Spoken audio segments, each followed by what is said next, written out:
अऊज़ु बिल्लाहि मिनश शैतानिर रजीम बिस्मिल्लाहिर रहमानिर रहीम। वनादा और पुकारेंगे, नादा पुकारेंगे, व और नादा पुकारेंगे, अस्हाबुल आराफी अहले आराफ, और अहले आराफ पुकारेंगे रिजालन उन मर्दों को, यारिफूनहुम बिसीमाहुम, यारिफूना वो पहचानते होंगे, हम उन्हें, बिसीमाहुम बी सात सीमा निशानियाँ, सीमा निशानियाँ, हम उनकी, बिसीमाहुम उनकी निशानियों से। तो अहले आराफ उन मर्दों को पुकारेंगे, उन दोज़खी मर्दों को पुकारेंगे जिन्हें वो उनकी निशानियों से पहचान रहे होंगे। क़ालू वो कहेंगे, मा ना अगना काम आ सके, अनकुम तुम्हारे, जमउकुम जमउ जमात कुम तुम्हारी, वो कहेंगे कि तुम्हारी जमात तुम्हारे कोई काम नहीं आ सकी। वमा और ना, कुन तुम थे तस्तकबिरून तकब्बुर करते, और ना ही तुम्हारा तकब्बुर काम आ सका जो तुम तकब्बुर किया करते थे, जो तुम तकब्बुर किया करते थे वो भी तुम्हारे काम नहीं आ सका।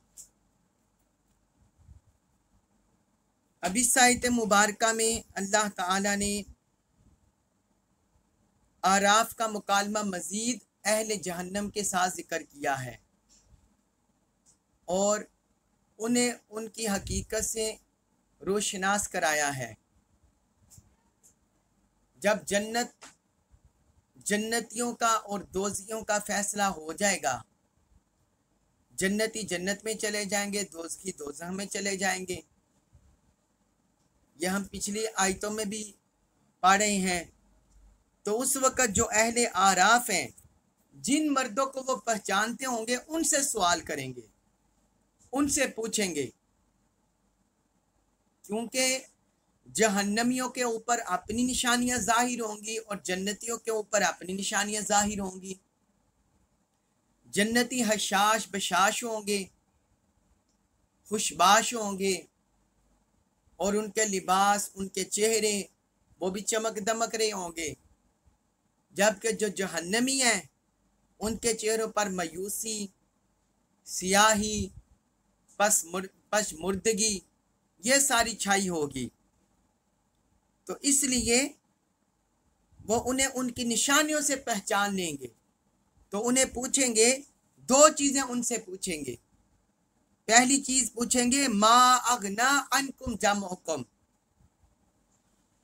बल्कि उन्हें हकीकत से, हकीकत शनास, हकीकत का चेहरा दिखाएंगे। पूछेंगे नहीं, बल्कि उन्हें हकीकत का चेहरा दिखाएंगे और हकीकत उन पर वाज़े करेंगे। तो उनसे पहली चीज़ बोलेंगे कि तुम्हें तुम्हारी जमात कोई फ़ायदा नहीं दे सकी, यानी जो तुम्हारे साथ वाबस्ता थे, जिन बुतों के साथ, जिन मुशरिकों के साथ, जिन काफिरों के साथ, जिन मुनकिरों के साथ, जो अल्लाह और अल्लाह के रसूल के बागी थे, अल्लाह और अल्लाह के रसूल के मुनकिर थे, भागने वाले थे, खिलाफ चलने वाले थे, अपनी दुनिया में मनवाने वाले थे और अपने नफ्स के पैरोकार थे। तो उनसे कहेंगे कि ये तुम्हारी जितनी भी तुम्हारे साथ जमात थी, ये तुम्हारे कोई काम नहीं आ सकी। तो इस जुमले से पता चल गया कि वहां कुछ जमातें आपस में काम आएंगी, लेकिन कुछ जमातें एक दूसरे के काम नहीं आएंगी। कौन सी जमातें काम आएगी? जो अहले ईमान की जमातें होंगी, अहलुल्लाह सालिहीन, अंबिया किराम, अल्लाह और अल्लाह के रसूल के मानने वाले, अल्लाह और अल्लाह के रसूल की इताअत करने वाले, मोहब्बत करने वाले, अहलुल्लाह सालिहीन से मोहब्बत करने वाले, अदब करने वाले, हुजूर सल्लल्लाहु अलैहि वसल्लम का अदब करने वाले, अल्लाह पर, अल्लाह के रसूल पर कामिल ईमान लाने वाले। तो ऐसी जो जमातें हैं ये क़यामत के दिन अपने मुतवस्सिलीन, अपने से मोहब्बत करने वाले, ये सारी उनके काम आएंगी। लेकिन जो इनके अलावा कुफर की राह पर चलने वाले, अल्लाह के दीन को छोड़ने वाले मुजरिम होंगे, जालिम होंगे, काफिर होंगे, मुशरिक होंगे, मुनकिरीन होंगे, उनकी जमातें, उनके अफराद एक दूसरे के काम नहीं आएंगे। ये अहले आराफ, अहले जहन्नम से उन्हें कहेंगे मा अगना अनकुम जमअकुम, कि तुम्हें तुम्हारी जमात ने कोई फायदा नहीं दिया, तुम्हें तुम्हारी जमात ने कोई फायदा नहीं दिया। तुम्हारा उनके साथ मिल बैठना, खाना पीना, उठना बैठना, उनके पीछे चलना, उनकी इताअत करना, तो सारा रायगा गया। वो दुनिया का साजो सामान था, दुनिया के धोखे थे, वो सारा उधर रह गया। अब यहां वो तुम्हें कोई काम नहीं आएगी। और दूसरी बात उन्हें कहेंगे वमा कुंतुम तस्तकबिरून, और ना जो तुम तकब्बुर किया करते थे वो तुम्हारे काम आ सका। जो तुम तकब्बुर किया करते थे वो भी तुम्हारे काम नहीं आ सका, वो भी तुमसे अल्लाह के अजाब को दूर नहीं कर सका। तुम दुनिया के फितने में मुब्तला थे, दुनिया की मोहब्बत में, दुनिया के माल में, दुनिया की लालच, हिर्स, तमा में। तुम समझते थे कि शायद ये दुनिया हमेशा के लिए रहेगी, ये दुनिया हमेशा के लिए रहेगी। तुम इस गुरूर में, इस तकब्बुर में मुब्तला थे, अपने मालो दौलत पर, अपने स्टेटस पर, और दुनिया पर जुल्म कर रहे थे, और दुनिया को अपनी लाठी से हाँक रहे थे। तुम समझते थे कि शायद यही हमारे पास रहना है, हमेशा के लिए यही रहना है। तो वो अहले आराफ उन्हें कहेंगे कि तुम्हें तुम्हारे तकब्बुर ने भी कोई फायदा नहीं दिया। जो दुनिया पर तुम तकब्बुर करते थे उसने भी तुम्हें कोई फायदा नहीं दिया। इसके बाद सूरतुल आराफ आयत नंबर 49, उसमें अल्लाह ताला ने फरमाया आ क्या, हमजा इस्तिफाम का है, आ क्या, हा उलाई, यही वो लोग हैं, अल्लाजीना, वो जो अकसम तुम कसमें खाते थे। फरमाया क्या यही वो लोग हैं जिनके बारे में तुम कसमें खाते थे। ला नहीं, यनालू, पहुंचेगा या नवाजेगा, हम उन्हें, अल्लाह अल्लाह, बिरहमतिन, किसी रहमत से। फरमाया क्या ये वही लोग हैं जिनके बारे में तुम कसमें खाते थे कि अल्लाह इन्हें अपनी रहमत से नहीं नवाजेगा, अल्लाह ताला इन्हें रहमत से नहीं नवाजेगा। तो अब सुन लो, उन लोगों से कहा जाएगा, अहले ईमान से, उदखुलू, तुम दाखिल हो जाओ, अल जन्नत, जन्नत में, ला नहीं, खौफुन, कोई खौफ होगा, अला, ऊपर, कुम, तुम्हारे, उदखुलुल जन्नत ला खौफुन अलैकुम, उन अहले ईमान को कहा जाएगा कि तुम जन्नत में दाखिल हो जाओ, तुम पर कोई खौफ नहीं होगा। वला, और ना, अंतुम, तुम, तहज़नून, गमगीन होगे, वला अंतुम तहज़नून, और ना तुम गमगीन होगे। अब ये अल्लाह की तरफ से इशारा किया जाएगा अहले ईमान की तरफ, अहले ईमान की तरफ इशारा किया जाएगा कि काफी लोग दुनिया में उन्हें तानाजनी करते थे, दुनिया में उन्हें घटिया ख्याल करते थे, दुनिया में उन्हें समझते थे कि ये बड़े जन्नत के दावेदार बने फिरते हैं, आखिरत की नेमतों के दावेदार बने फिरते हैं, तो ये जन्नत में नहीं जाएंगे, बल्कि वो तो काफिर अपने ख्याल में ये गुमान करते हैं कि हम ही जन्नत में जाएंगे, हम ही जन्नत के वारिस हैं। जिस तरह दुनिया में हम ऐशो इशरत में रह रहे हैं, इसी तरह अगले जहान में भी ऐशो इशरत हमारे लिए होगी। और इस बारे में फिर वो अल्लाह ताला ने फरमाया वो कसमें खाते थे, तो अल्लाह ताला ने उनको उनकी कसमें याद दिलाई। फरमाया ये अहले ईमान है, गरीब, कमजोर, फकीर, जिनके बारे में तुम कसमें खाते थे, ला यनालुहुमुल्लाहु रहमा, कि अल्लाह इन्हें रहमत से नहीं नवाजेगा, ये अल्लाह की रहमत से महरूम रहेंगे। तो आगे अल्लाह ताला ने फरमाया उन अहले ईमान से कहा जाएगा उदखुलुल जन्ना, उदखुलू, तुम दाखिल हो जाओ, अल जन्नत, जन्नत में। उन्हें अल्लाह की तरफ से निदा दी जाएगी, फरिश्तों के जरिए अल्लाह की तरफ से निदा दी जाएगी कि तुम जन्नत में दाखिल हो जाओ, तुम जन्नत में चले जाओ। जो दुनिया में मगरूर रहे, मुतकब्बिर रहे, अल्लाह और उसके रसूल से मुंह फेरे रहे, कुरान से मुंह फेरे रहे, दीन से मुंह फेरे रहे, और वो अल्लाह और अल्लाह के रसूल की इताअत की तरफ नहीं आए, तो वो क़यामत के दिन नजरअंदाज कर दिए जाएंगे। क़यामत के दिन वो नजरअंदाज होंगे।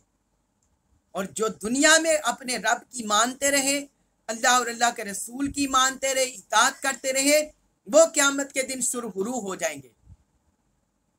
सारे उनके दावे, उनकी कसमें सारी बातिल हो जाएंगी क़यामत के दिन। तो इसलिए अल्लाह ताला ने उनसे फरमाएगा उदखुलुल जन्नता, तुम जन्नत में दाखिल हो जाओ। उन्हें खुशखबरी सुनाई जाएगी। और आगे फिर मजीद 2 खुशखबरियां सुनाई जाएंगी।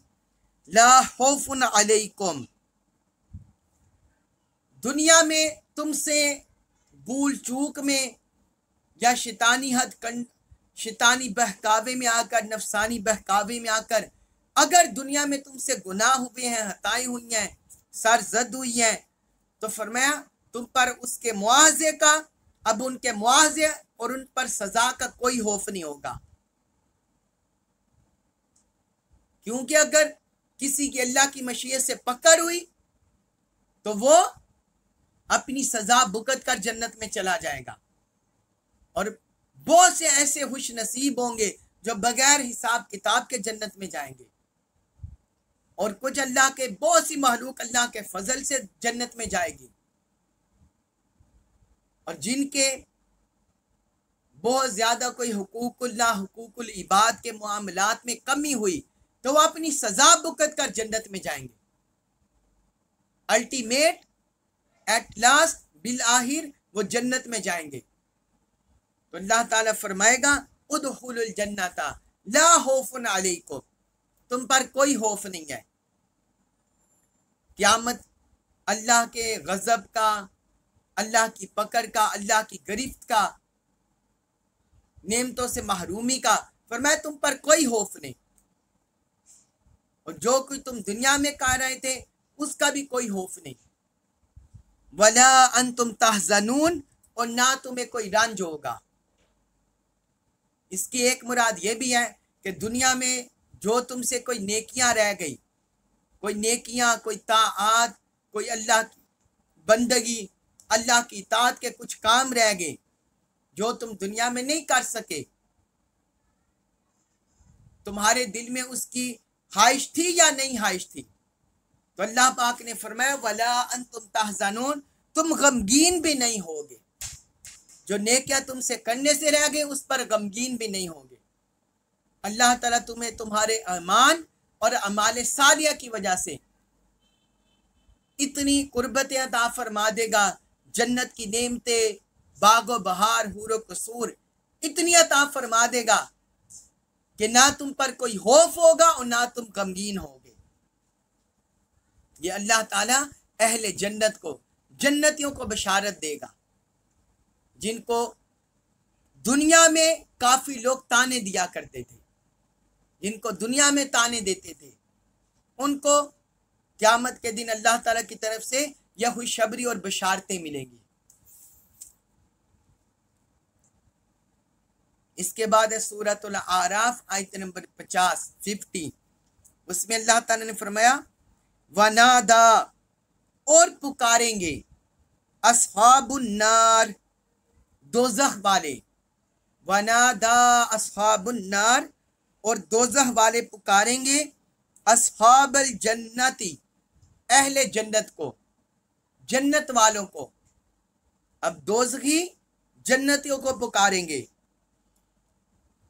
वो कहेंगे अन ये के अफीदू अफीदू हम उंडेलो, अफीदू उंडेलो फैज़ याब करो अलैना हमें मिनल माई पानी से।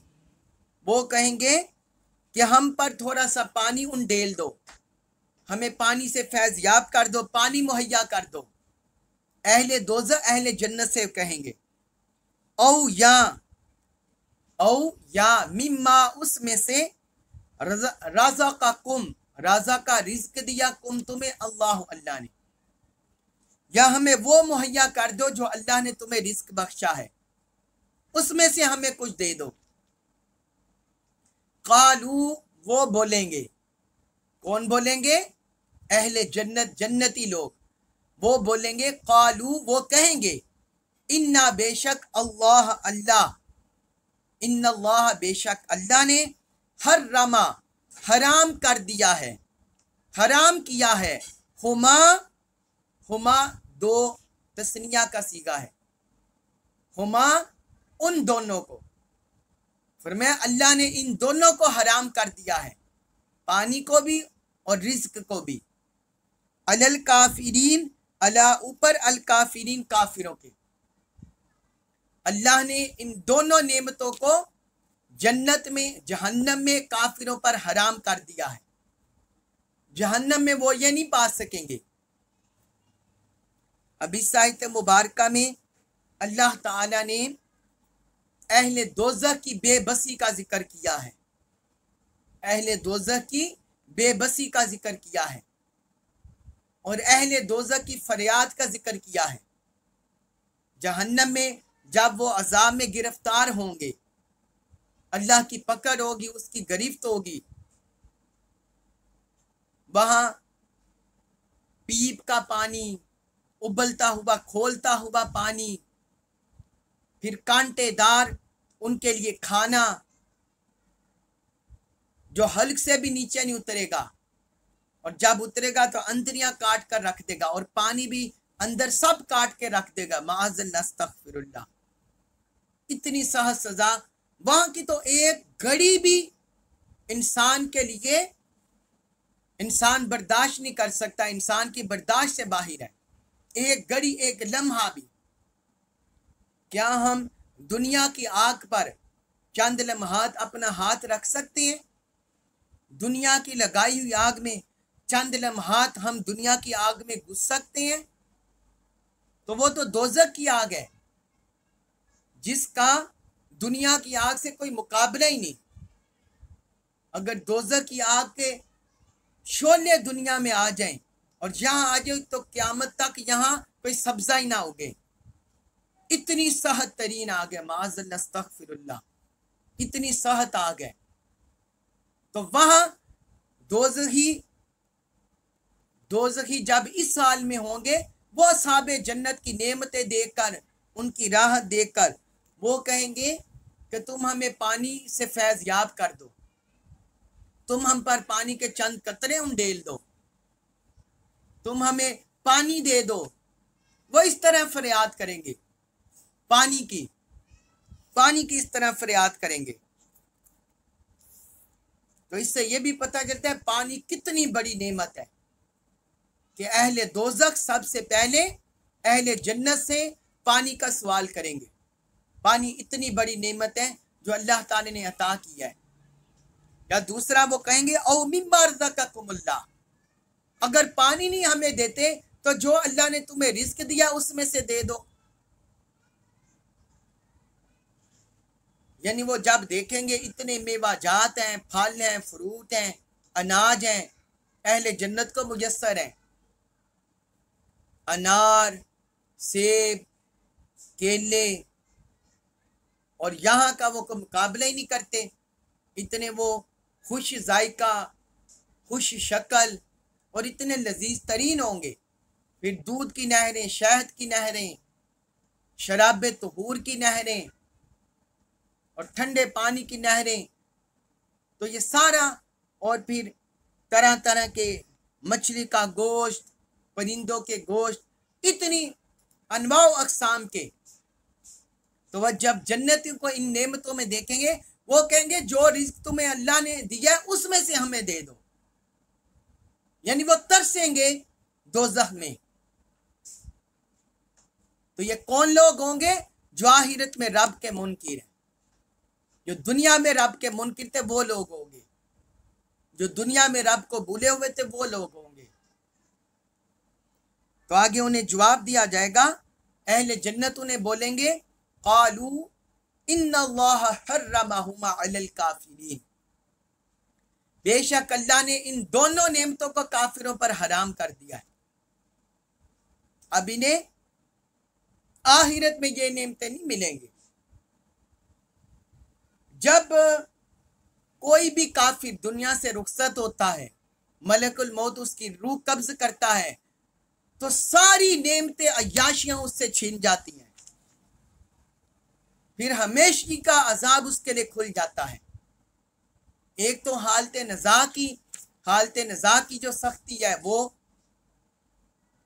फिर कब्र में जो आलम बरज़ख है, ये दुनिया और आखिरत हशर के दरमियान जो अरसा है आलम बरज़ख, उसमें जो सख्तियाँ होती हैं वो अजाब, फिर यौम महशर का अजाब, फिर बाद में फैसला किए जाने के बाद जहन्नम का अजाब। कितने अजाब वो झीलता है सिर्फ इस बात को छोड़ने में कि तुम अल्लाह के रसूल को मान लो, कलिमा पढ़ लो, इखलास से बस कलिमा पढ़ लो और अल्लाह के रसूल की इताअत कर लो। इससे इन्हिराफ पर इतने ज्यादा मसाइब झीलता है, हमेशा के मसाइब, हमेशा की सख्तियां, हमेशा का अजाब।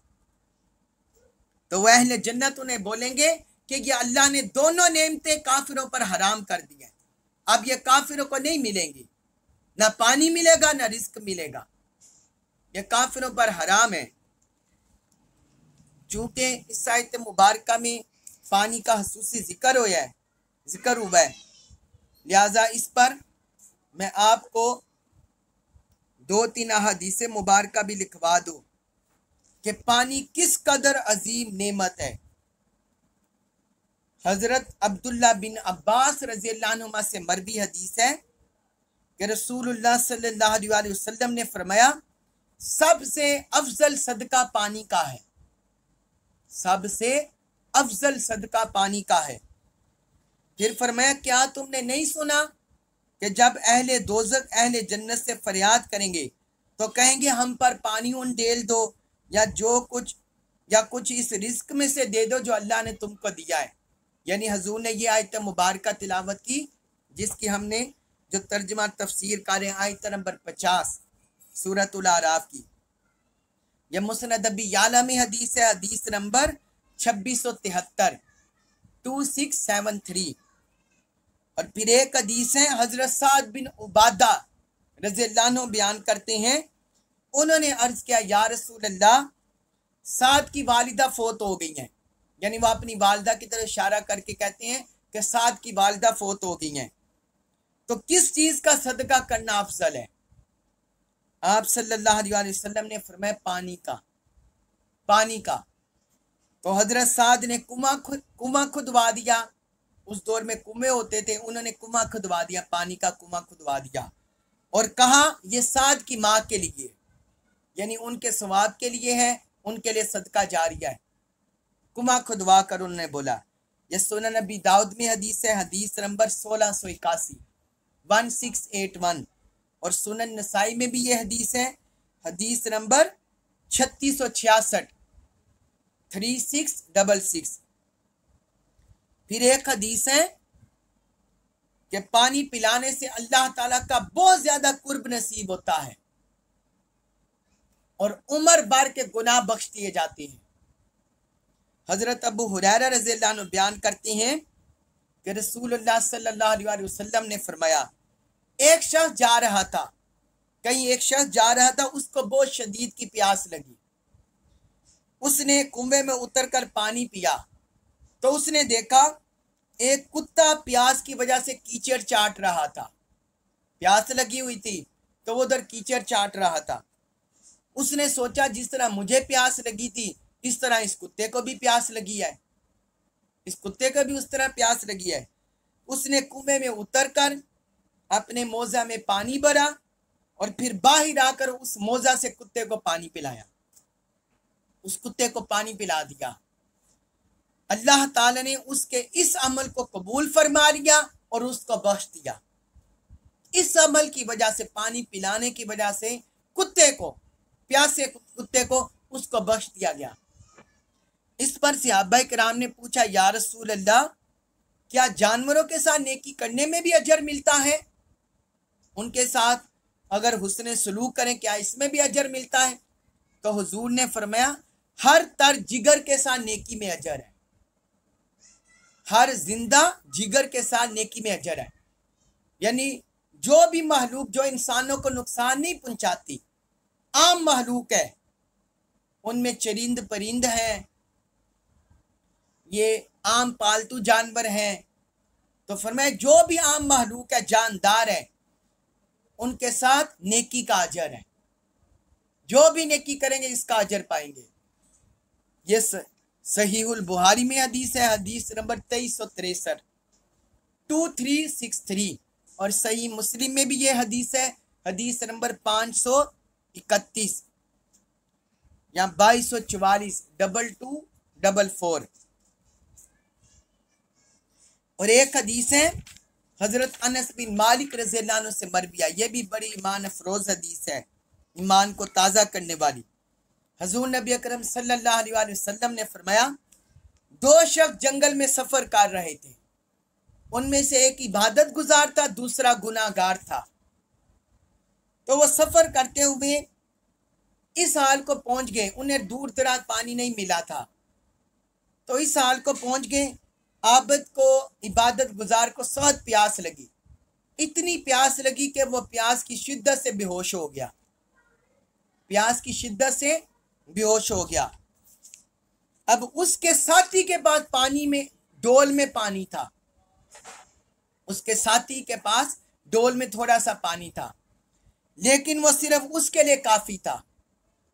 तो वो दिल में कहने लगा, याहुदा बाहुदा, अगर ये नेक बंदा प्यासा मर गया जबकि मेरे पास पानी था तो मैं कभी कोई खैर हासिल नहीं कर सकूंगा।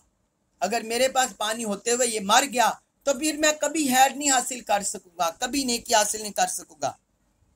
और अगर मैंने इसको पानी पिला दिया तो मैं मर जाऊंगा, मेरे पास पानी नहीं होगा पीने के लिए। लेकिन फिर उसने क्या किया, अल्लाह पर तवक्कुल किया और उस बंदे को पानी पिलाने का अज़म कर लिया, उसको पानी पिलाने का अज़म कर लिया। तो उसने उस बेहोश आदमी, इबादत गुजार पर पानी छिड़का और उसको अपने हिस्से का पानी पिला दिया, जो उसके बर्तन में था उसने उसे पिला दिया। उस बंदे को होश आ गया, वो खड़ा हो गया। दोनों ने सफर तय कर लिया, जंगल तय कर लिया। जब क़यामत का दिन आया, वो गुनाहगार अल्लाह की बारगाह में खड़ा किया गया हिसाब किताब के लिए, तो उसको दोज़ख में भेजने का हुक्म दिया गया। फरिश्ते उसको लेकर जा रहे थे गुनाहगार को दोज़ख में। उस शख्स ने उस इबादत गुजार को देख लिया तो उसे आवाज देने लगा, ए फलां शख्स, क्या तुम मुझे पहचानते हो? वो इबादत गुजार बोला, आबिद बोला, तुम कौन हो? उसने कहा, मैं वो शख्स हूं जिसने जंगल के वो सफर के दौरान अपने ऊपर तुम्हें तरजीह दी थी, अपने ऊपर तुम्हें तरजीह दी थी और पानी पिला दिया था तुम्हें अपना। तो वो आबिद कहने लगा, हाँ मैंने तुमको पहचान लिया है। फिर वो फरिश्तों से बोलेगा, ठहरो ठहरो, फरिश्तों से कहेगा, रुक जाओ रुक जाओ। फिर वो खड़ा होकर अपने रब से दुआ करेगा और अल्लाह की बारगाह में अर्ज करेगा, ए मेरे रब, तू जानता है कि इस शख्स ने मुझ पर एहसान किया था और इसने अपने ऊपर मुझे तरजीह दी थी, अपने ऊपर मुझे तरजीह दी थी। ऐ मेरे रब, इसको मेरी खातिर बख्श दे, इसको मेरी खातिर, जो तुझे मेरा अमल पसंद आया है मेरी खातिर इसे बख्श दे। तो अल्लाह ताला फरमाएगा, हाँ, फरमाया वो तुम्हारी खातिर है, तेरी खातिर है, यानी वो तुम्हारे सुपुर्द कर दिया गया, तुम्हारे हवाले कर दिया गया। तो फिर वो इबादत गुजार आएगा, उस बंदे का हाथ पकड़ेगा, उस गुनाहगार भाई का, और अपने साथ जन्नत में ले जाएगा, उसको जन्नत में दाखिल कर देगा। ये इमाम तबरानी ने अल मुअजमुल औसत में इस हदीस को रिवायत किया, हदीस नंबर 2970 2970। कितना अजीम अजर है पानी पिलाने का। और इसमें यह भी हमें पता चला कि नेक बंदों की सोहबत वो रायगा नहीं जाती, सालेह बंदों की सोहबत क़यामत के दिन काम आएगी। दुनिया में भी काम आती है कि लोग सालिहीन के साथ, इबादत गुजारों के साथ, अल्लाह के वलियों के साथ जुड़ते हैं, तो वो भी उनके उन जैसे अमाल अपनाने से रब की विलायत पा लेते हैं, रब की दोस्ती पा लेते हैं, अल्लाह की इबादत गुजारी पा लेते हैं, हशीयत, तकवा, तहारत का दर्स मिल जाता है उन्हें अल्लाह के वलियों के साथ, नेक लोगों के साथ जुड़ने से। और क़यामत के दिन ये जो संगत सोहबत है, ये बख्शिश, मगफिरत, दरजात की बुलंदी इसका बाइस बनेगी, इसका बाइस बनेगी। इसके बाद है सूरतुल आराफ आयत नंबर 51 51। उसमें अल्लाह ताला ने इरशाद फरमाया, अल्लाज़ीना, वो लोग, इत्ताहज़ू, उन्होंने बना लिया, दीनाहुम, अपने दीन को, लहवन, तमाशा, व लाइबन, और खेल। अल्लाह ताला ने पिछली आयत में फरमा दिया था अहले जन्नत की जुबानी कि अल्लाह ताला ने इन दोनों नेमतों को काफिरों पर हराम किया है। अब इस आयत में उन काफिरों की निशानियां बयान हो रही हैं। वो 4 निशानियां अल्लाह ताला ने जिक्र किया है कि जन्नत की इन नेमतों से कौन लोग महरूम होंगे। तो फरमाया, पहली फरमाया कि इन लोगों ने अपने दीन को खेल और तमाशा बना लिया था। वगर्रतहुम, वगर्रत, और धोखे में डाल दिया था, हम उन्हें, अलहयातु, जिंदगी ने, दुनिया, दुनिया की, और दुनियावी जिंदगी ने उन्हें धोखे में डाल रखा था, फरेब दे रखा था। फल यौमा, पस आज, ननसा, हम बुला देंगे, हम उन्हें, फल यौमा ननसाहुम, पस आज हम उन्हें बुला देंगे, कमा, जैसे, नसू, वो भूले हुए थे, लिका, मुलाकात को, यौमिहिम, इस दिन की, हाजा, इस दिन की, अपने इस दिन की मुलाकात को जिस तरह वो भूले हुए थे, फरमाया हम आज क़यामत के दिन हम उन्हें बुला देंगे। वमा, और जो, कानू, वो थे, भी आयातीना, हमारी आयात के साथ, यजहदून, इनकार करते, वमा कानू भी आयातिना यजहदून, और जैसे वो हमारी आयतों का इनकार करते थे। तो अल्लाह ताला ने 4 असबाब जिक्र कर दिए कि काफिर इन असबाब की वजह से, इन वजूह की वजह से क़यामत के दिन पानी से और रिस्क से महरूम रहेंगे। तो पहला फरमाया, उन्होंने अपने दीन को खेल और तमाशा बना लिया था, यानी अल्लाह के दीन की तरफ तवज्जो नहीं करते थे, अल्लाह के दीन की तालीमात की तरफ राग़िब नहीं होते थे, और अल्लाह के दीन की तालीमात को उन्होंने नज़रअंदाज किया हुआ था, अल्लाह के दीन की तालीमात को उन्होंने नज़रअंदाज किया हुआ था। और जब भी उन्हें दीन की दावत दी जाती, वो ठट्ठा मजाक करते, इस्तेहज़ा करते, और समझते कि बस हमें इस दीन की ज़रूरत नहीं है, दुनिया में जो कमाएंगे वो हम खाएंगे, भाई बस यही हमारे लिए सब कुछ है। जिस तरह आज देख लें कि यूरोपियन ममालिक, मगरबी ममालिक, वहाँ दीन का तसव्वुर है ही नहीं, और दीन को उन्होंने सिर्फ गिरजाघरों में महदूद कर दिया है। यहूदियों ने हफ्ते का दिन, ईसाइयों ने, क्रिश्चियन ने इतवार का दिन महसूस कर लिया। बस वो थोड़ी सी इबादत करते हैं, बाकी दीन सारा उनकी जिंदगी से बाहर है, और दीन इस्लाम से भी नफरत का इजहार करते हैं, मुशरिकों की तरफ, मुनकिरों की तरफ, काफिरों की तरफ, बाकी और मज़ाहिब के मानने वालों की तरफ जाते हैं, दीन इस्लाम से बुग़्ज़ रखते हैं। तो अल्लाह ताला ने फरमाया उन्होंने अपने दीन को खेल और तमाशा बना रखा था। और दूसरा फरमाया वगर्रतहुमुल हयातुद दुनिया, दुनियावी जिंदगी ने उन्हें धोखे में डाल रखा था।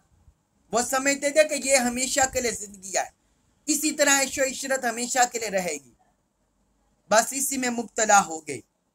और तीसरा फरमाया फल यौमा नंसाहुम कमा नसू लिका यौमिहिम हाज़ा, क्या हम उन्हें उसी तरह बुला देंगे आज जिस तरह वो इस दिन की मुलाकात को भूल गए।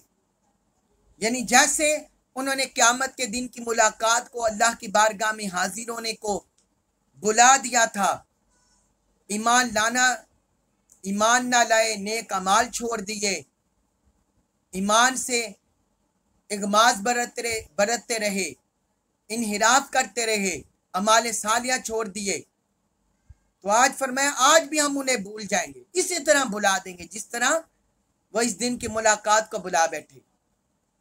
और चौथा फरमाया वमा कानू बिआयातिना यजहदून, और वो जैसे हमारी आयात का इनकार करते थे, जो हमारी आयात का इनकार करते थे, तो ये उन्हें इन चारों ये अमाल हैं और ये असबाब हैं जिसकी वजह से वो आखिरत की हर नेमत से महरूम हो जाएंगे और उनका ठिकाना दोज़ख होगा।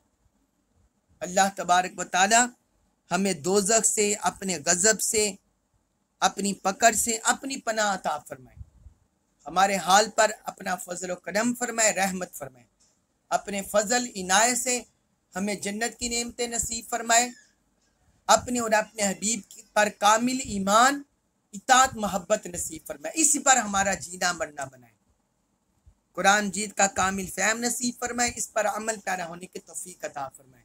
वमा अलैया इल्लल बलागुल मुबीन।